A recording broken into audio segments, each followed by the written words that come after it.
From the time of the church's beginning, believers down through the centuries have offered many defenses of the central tenet of Christian apologetics, the historicity of Jesus' resurrection from the dead. It is not surprising, therefore, to find knowledgeable Muslim efforts that attempt to counter this essential message, usually by offering more general responses to these Christian approaches. In this essay, I will address what are perhaps the two most common sorts of Muslim critiques of the resurrection.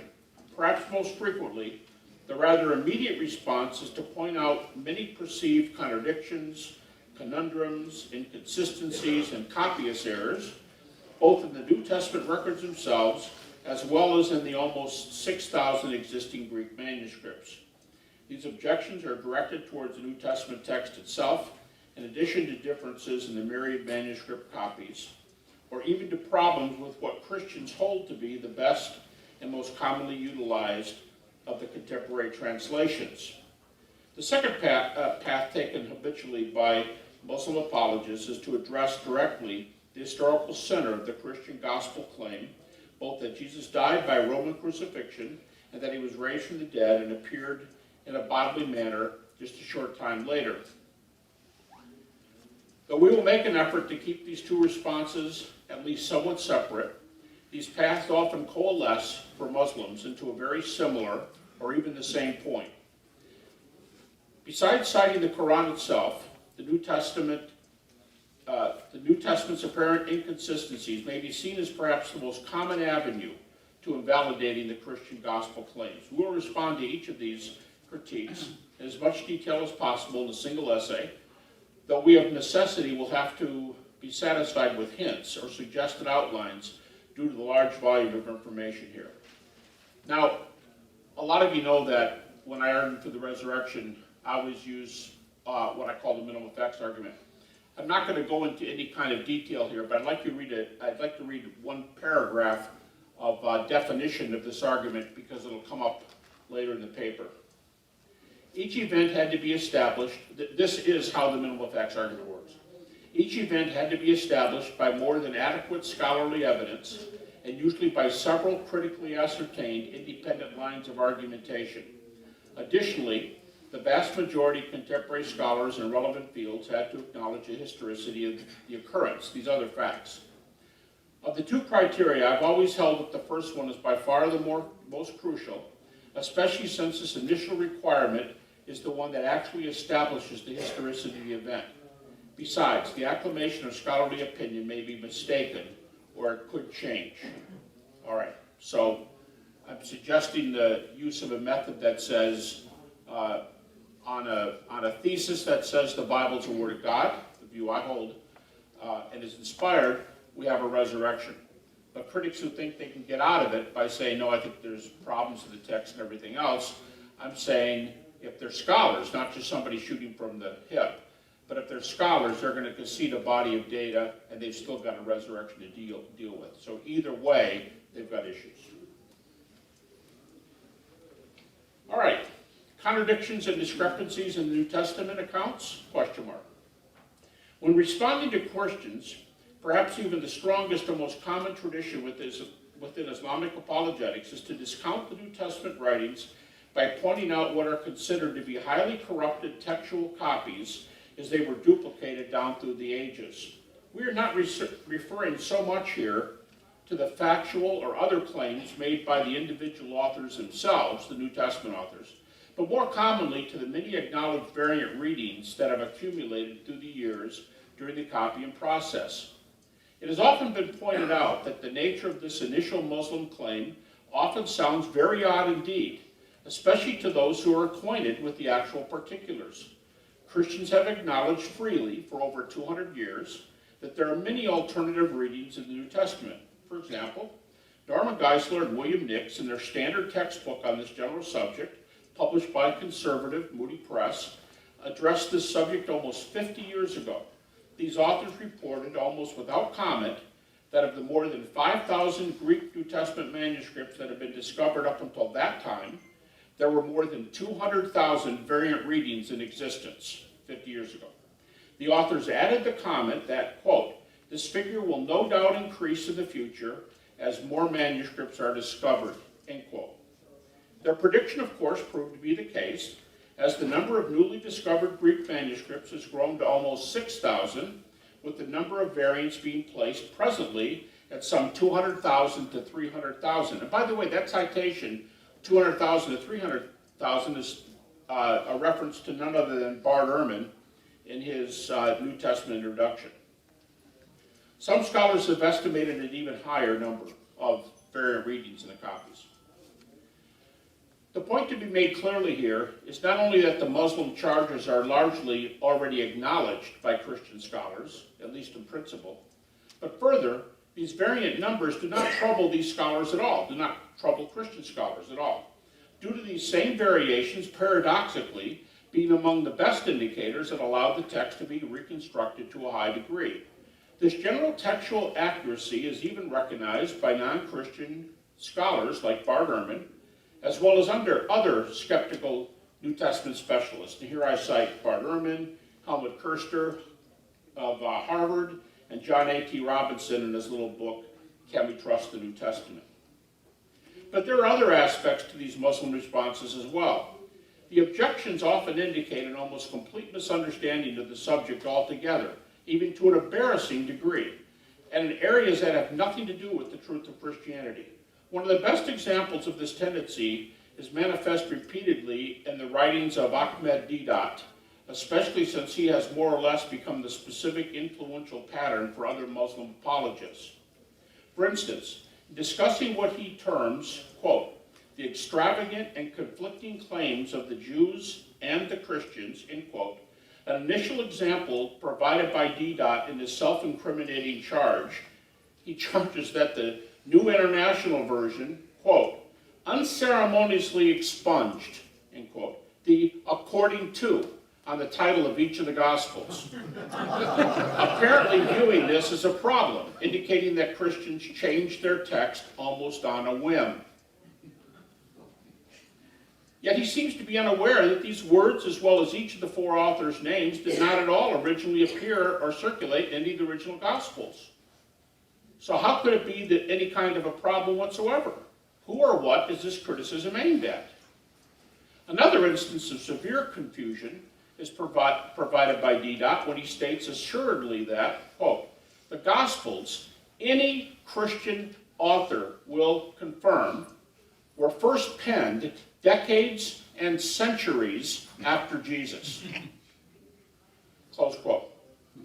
Actually, not a single Christian scholar, liberal or conservative, will date the first writing of the Gospels to centuries after Jesus. There's an absolutely huge difference between the Gospels being written decades and the Gospels being written centuries after Jesus. At best, even if someone were inclined to allow that Deedat is simply confused here, thinking that this is an accurate statement, in factual terms, it is totally mistaken. So what is the issue here? Could it possibly be the case that he apparently thinks that the figure of 5,000 extant New Testament manuscripts represents original texts, as he calls them? He calls the 5,000 original texts. He seems to miss that the later texts are only copies of the originals. But these examples are not the only embarrassing claims. In another book, Deedat charges that the early church, with choosing just the four Gospels, Matthew, Mark, Luke, and John, quote, out of over 4,000 differing manuscripts the Christians boast about. Why did you only choose four out of the 4,000 copies we have? Not even sure how to respond. It's like, if I knew what you were asking, I might be able to help. Christians choose these four because these volumes supported, quote, their prejudices, according to Deedat. Once again, like the previous problem above, Deedat is not only confusing the manuscript copies of these four texts, but including copies of other New Testament books in this total as well. The 4,000 copies are not just copies of the Gospels, writings that are already found in the New Testament canon. Lastly, Deedat appears to think that new translations that differentiate from the King James Version are actually evidence of Christians' continual corruption of the original writings. Here's a couple of Deedat's charges that he thinks follow from this point. When different translations change words like virgin in Isaiah 7:14 to young woman, and begotten son in John 3:16 becomes only son, these betray textual corruptions, he says. But as Norm Geisler and Abdul Salih point out, the Hebrew and Greek terms have not changed one bit, so nothing has been corrupted. These are simply translational choices in English for these foreign words. Blatant confusions like these only serve to indicate that DDOT is unaware of the Christian claims and nuances in the first place. Repeated charges that confuse original works with their copies, and the same copies with new texts hardly hit the mark. They are simply illegitimate critiques altogether. There's also the claim that the authors of the original writings themselves, or later Christians, often contradicted themselves or each other, with several specific examples being given. He also gives examples of what he thinks are New Testament problems with the actual New Testament text. This is the more widely known charge, often heard in quote-unquote liberal theological circles, that the Gospels present contradictory statements.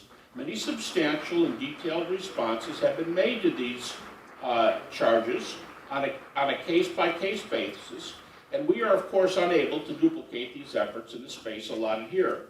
But examples are easy enough to locate, even specifically directed to the Gospel accounts of Jesus' resurrection appearances. So I provide two lists here in the endnotes. One are books like Geisler and Howe and Gleason Archer that deal with Bible difficulties, and a second one that offer publications based on supposed contradictions in the crucifixion and resurrection accounts specifically.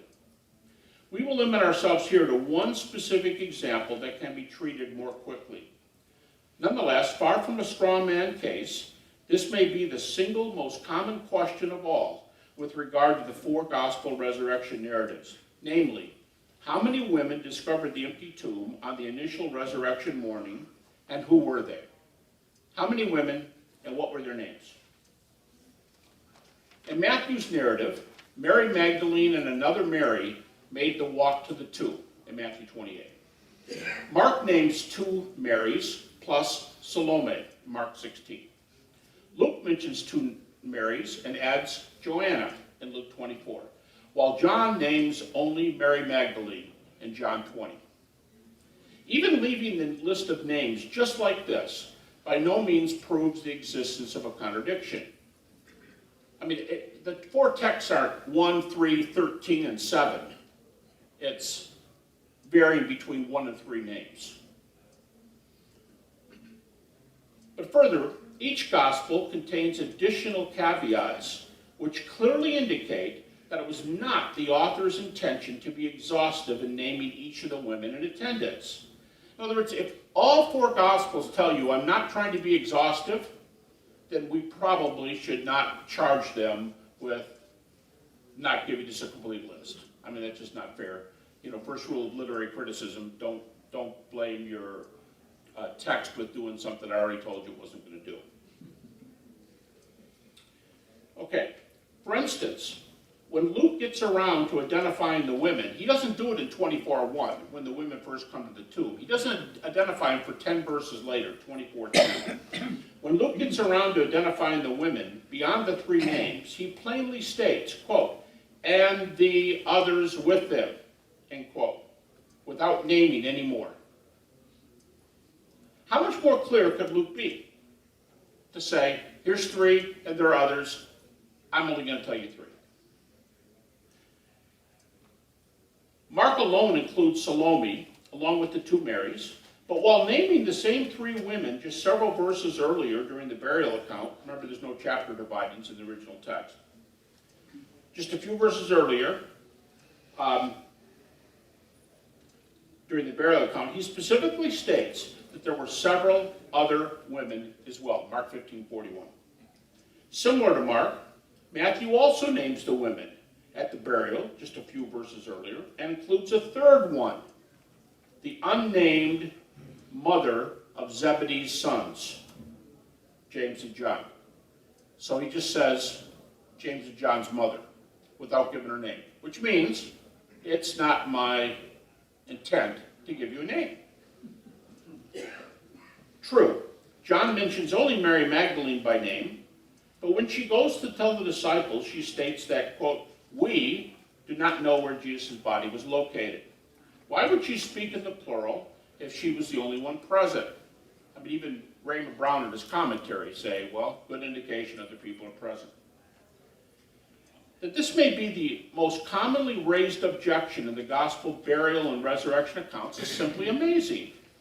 Each of the four writers either explicitly or implicitly acknowledges the presence of one or more additional unnamed women.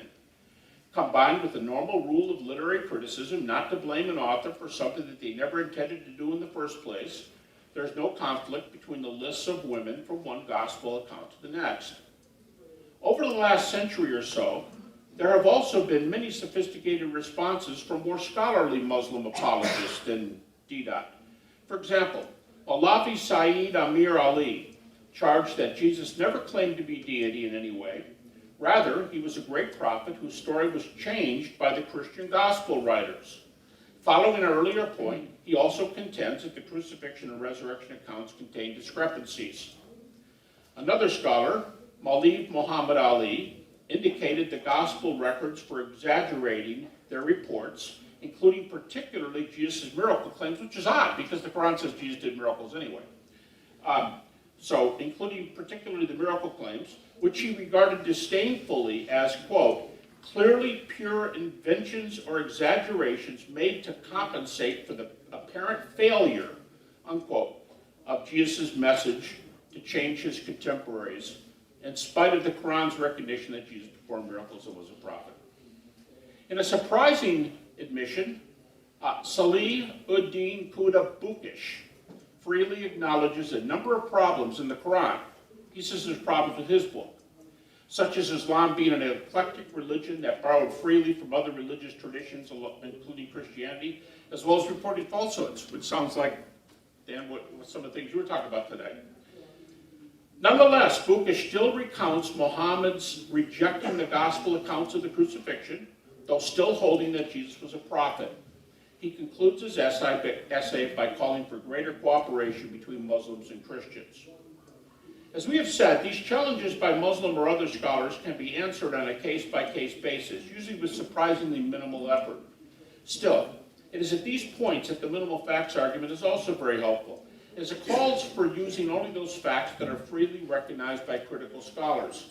Since these data admittedly meet the demands of historicity, the charges of discrepancies in disputed areas can be tabled until the force of the commonly held facts are entertained. After all, if these well-grounded details are sufficient in themselves to establish the crucifixion and even the resurrection as historical events, then disagreements in other areas are simply beside the point of whether these events themselves occurred. All right, I'm going to move to the death and resurrection of Jesus. At the outset, it should be noted that according to the teaching of the Quran and Islam as a whole, Jesus, or Isa, is a very important lofty figure, one of the most exalted of the Muslim prophets. Jesus is often included in a list of well-known Jewish prophets, surahs 2, 6, and 42. Jesus is also referred to as virgin born, surahs 3 and 19, and as the Jewish Messiah, surahs 3, 4, 5, 6. He was also sinless, surah 19, and performed miracles during his ministry, surahs 3 and 5.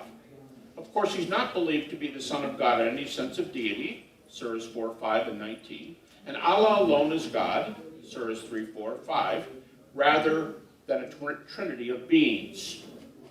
Again, surahs 4, 5. When it comes to the crucifixion, Muslims almost always agree that Jesus did not die by crucifixion. However, several different options are chosen by various commentators as to what alternate route transpired instead of the depictions in the Christian Gospels. For example, Malavi Ali points out that the Orthodox Muslim position is that Jesus was, quote, saved by divine agency, that Jesus was translated to heaven, close quote. In his volume, Jesus in the Quran, well-known comparative religions expert Jeffrey Perrinder appears to agree, pointing out that, quote, traditional Islam has thought that Jesus was wrapped to heaven in a fleshly body though the Quran does not say so, end quote. According to Bukish, another popular view is one that he describes, ascribes to Muhammad's teaching that, quote, Judas was substituted for him and nailed to the cross, while the Christ himself ascended direct to heaven, close quote. A recent English translation and commentary on the Quran at Surah 4:157 comments, quote, it was Judas Iscariot who sought to betray Jesus, who was arrested instead and crucified instead of the prophet Jesus, upon whom be peace, end quote. A stranger view was favored by a major 14th century Muslim commentator, Ibn Kathir, who has Isa asking for a volunteer whom Allah would make to look exactly like him in exchange for sharing paradise with Isa. A young man volunteered, was changed into the image of Isa, and the young man was taken out and crucified. In the meantime, Isa was made to sleep, and in that condition ascended to heaven through a hole that appeared in the roof of the house where they were. D.Dot prefers to cite the Gospels except when he disagrees with them, so it is difficult to know precisely which option he holds. However, he is clear that whatever happened, Jesus definitely did not die by crucifixion. He may have been crucified, but he didn't die by crucifixion. Yet D.Dot seems to leave open the option as to whether Jesus was at least initially crucified without dying from this method of execution. He concludes his small book with the affirmation of the bottom line. He said, the one thing I'm sure of, I believe the Quran, Surah 4:157, that Jesus had not died by crucifixion, but only appeared that way. However, quite enigmatically, the very next verse in the Quran, 4:158, states that Allah took Jesus up to himself. Similar teachings are affirmed elsewhere. Allah is causing Jesus to ascend to him, 3:55. Jesus would die and be raised again, Surah 19:33 and 34. What do these intriguing texts indicate? Perrinder cites Muslim authority Badawi to point out that Muslim commentaries have differed on the interpretation of these latter texts concerning Jesus ascending or being taken up to heaven as well. Some Muslims even thought that Jesus was raised to heaven bodily, only to be sent back to earth 7 days after his ascension in order to commission his disciples, afterwards being taken up to heaven again. Perrinder comments further that the New Testament accounts of Jesus' ascension seem to be in view here. But he notes specifically that on the view that Jesus returned to earth 7 days later in order to send forth his disciples, as in the Gospels, quote, this is Perrinder, quote, the parallel is rather with the resurrection appearances of the Gospel. In other words, they seem to be borrowing the story as far as they can go from the New Testament Gospel resurrection accounts. Perrinder continues, these are not mentioned in the Quran, but they are not denied, and they agree with the common interpretation, close quote. Going further, Perrinder cites medieval Muslim authorities, Bukhari and Badawi, who note another traditional Muslim interpretation that Jesus will return someday to restore Allah's order in the world, citing Quranic texts concerning Jesus' exaltation and eschatological significance, such as Surahs 3, 4, and especially the intriguing text in 43:61. Incredibly, the English translation and commentary of the Quran, mentioned earlier at 43:61, reads, the commentary in this reads, and the second coming of Jesus will be a sign of the hour, end quote. A textual note there indicates, there's an indication that Jesus' descension before the day of judgment. That is a mention in the Muslim commentary. Perrinder is not alone in his comment that the Quranic teaching of Jesus' lack of death by crucifixion, followed by his potential return to commission his disciples in ministry and his ascension, seem to parallel the New Testament accounts of Jesus' appearances to his disciples after the crucifixion. After all, Jesus' commission of these men came after his resurrection, though before his ascension. Another Muslim specialist, Donald Rickards, contended that the meaning of Surah 4:157 is not to deny Jesus' death by crucifixion, but to assert that such did not come from human hands. In the context of Allah's sovereignty, the verse is said to point out that Jesus did die by crucifixion, but Allah's will rather than by human will. Further, Rickards points out in the Quran, Jesus or Isa predicted his own resurrection ahead of time in Surah 19, with Allah confirming that Jesus' resurrection would occur, Surahs 3, 4, and 5. Granted, Rickards' interpretation is not a normal angle on this particular Quranic text, but it's intriguing nonetheless. Moreover, texts such as Surah 1933 that do refer to Jesus' death must also be explained. While the majority of commentators place his death in the end times, after Jesus returns, the view that it happened at the crucifixion needs to at least be considered.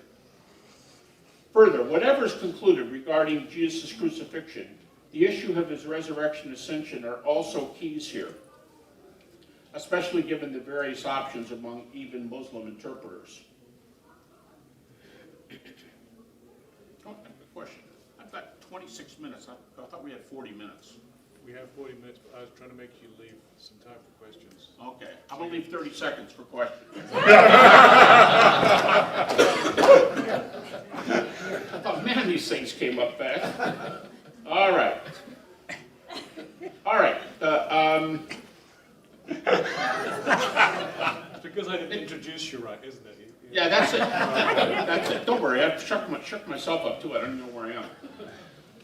All right.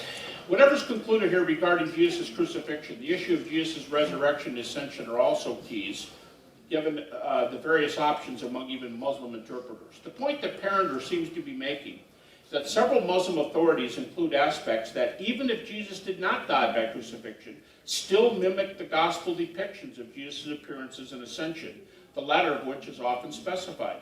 Yet another major Muslim scholar to make a similar move is Mohammed Kamil Hussein in his well-known novel, City of Wrong. After the verdict had been rendered to crucify Jesus, while Jesus waited in prison, he sent word to his disciples that he would meet them later in Galilee after 3 days. Clearly a reference to Jesus' prediction of his resurrection appears to the disciples in Mark 8, 9, 10, and 14. It appears that a number of prominent Muslim commentators, in spite of holding that Jesus never died by crucifixion, have still gone about as far as they can in affirming the gospel reports of at least Jesus' post-condemnation appearance to the disciples as well as his ascension to Allah. These are truly remarkable points of recognition. But now we come to our final, most significant critique of all. It still must be noted that the Quran presents no strictly historical grounds for rejecting the New Testament teaching of Jesus' death by crucifixion as well as his subsequent resurrection appearances. As many Muslim commentators often simply acknowledge outright, their commitment to the position that Jesus did not die by crucifixion is almost always said to be their faith in their holy book. In other words, holding their position is not due to an assertion that is based on any good evidence against Christian teachings. Rather, it is their faith in their holy book that determines their position, even though the book was written almost exactly 600 years after the crucifixion itself, and much longer if your thesis is true. But unless one exerts more or less blind commitment to their holy texts, what is there to oppose the vast amount of evidence that favors the crucifixion, for example? In evidential terms, the document written 600 years after the earliest reported data has no standing as an historical document. Strangely enough, even D. Concedes this point outright.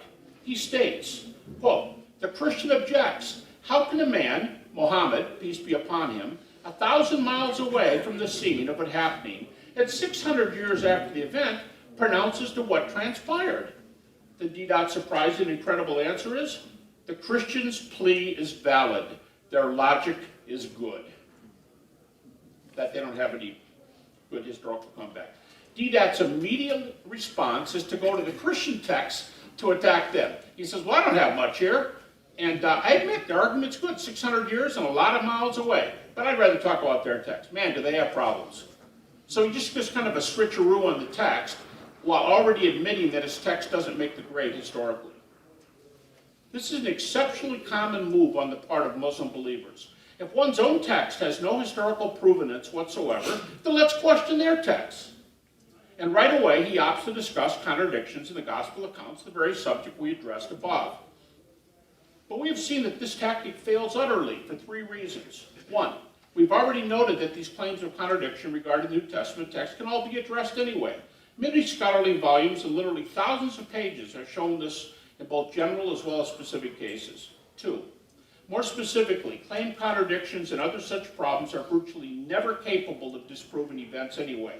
Ask any police officer, physician, lawyer, or journalist if conflicting stories indicate that a particular accident, disease, crime, or football game never actually occurred. Highly trained professionals are experts at sorting out the most likely scenarios, even in spite of situations where the claims are far from unanimous. Remember, many if not most court cases are resolved in spite of every last component not being totally smoothed out. 3. Lastly, as pointed out above, if we use the minimal facts method, this bypasses together what are claimed contradictions and emphasizes only those facts which are exceptionally well established to the point where virtually all scholars concede them. If these established data are sufficient to establish Jesus' death and resurrection, then the case for these events is closed, whatever the additional disputed claims. Incidentally, though topics are not strictly necessary in our context, it should be noted that the Christian defense of Jesus' crucifixion is not only based on much earlier historical information, but there is also a wealth of medical data regarding the nature of death by crucifixion. As an example of this third point, Bart Ehrman is perhaps the best-known skeptical New Testament scholar today. He identifies himself as a non-Christian agnostic who leans toward atheism. As such, he states that the Gospels are unreliable works. Yet, he freely acknowledges the historicity of Jesus' crucifixion and many other facts regarding Jesus, since these events could be established without question from the data we are sure about. John Dominic Crossan says the crucifixion is probably as well established as any event in the ancient world. Thus, the evidence that everyone recognizes is plenty to proclaim, among other facts, that Jesus died by crucifixion. One more example will have to suffice here. James Crossley is another New Testament scholar who self-identifies as an agnostic unbeliever. He too rejects key portions of the gospel reports, including relevant proximate information such as the empty tomb testimony. Yet his position does not stop him from acknowledging all sorts of historical facts. We dialogued recently. The topic was, did the minimal facts support the resurrection of Jesus? He acknowledged every single one of my facts without question. And then he told the moderator, not only do I accept the facts, they're the best established facts of the New Testament. It should be clear from these examples that even when unbelieving scholars think the Gospels are untrustworthy and unreliable, this fails to preclude their arriving at the truth of many specific historical facts contained in Scripture.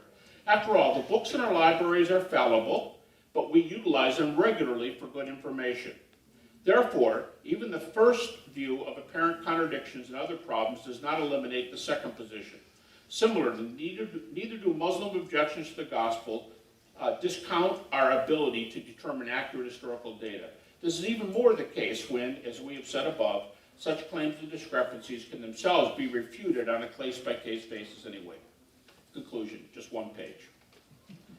We will not belabor any further these Muslim objections to the proclamation of the central gospel message of the good news of salvation in Jesus Christ. In this essay, we are primarily concerned with what are probably the two most typical Muslim challenges to the truth of the Christian message. Objections to the truth of the gospel, usually in the form of claims contradictions, are not only confronted by direct refutations of each example, but these complaints fail to eliminate the specific gospel facts anyway, due to the exceptionally strong evidence for the death and resurrection of Jesus. Further, objections to Jesus' death by crucifixion also fail to hit their mark. Not only are these challenges mistaken on both historical as well as medical grounds, but using the Quran as the grounds for such objections is especially problematic. A document dated 600 years after the facts, with no direct access to the events in question, can hardly disprove a plethora of documents from shortly after the events themselves, especially when gathered from the very witnesses in question. This testimony includes both Christian as well as non-Christian sources, the testimony for the crucifixion. Although we cannot examine here the positive case for the last subject, I've done so on literally dozens of occasions, but it should be noted that I'm referring specifically to the early creedal traditions along with other evidence testimony for the death and resurrection of Jesus. Amazingly, even Bart Ehrman, Crossley, and perhaps most other critical scholars date the earliest of these materials to within a year or two of the crucifixion. Even without much elaboration and argument, it should be apparent that this basis constitutes far superior testimony to that which is derived from much, much later material. Altogether, it seems the Christian positive case for these events is much superior to the Muslim negative case against the Gospels.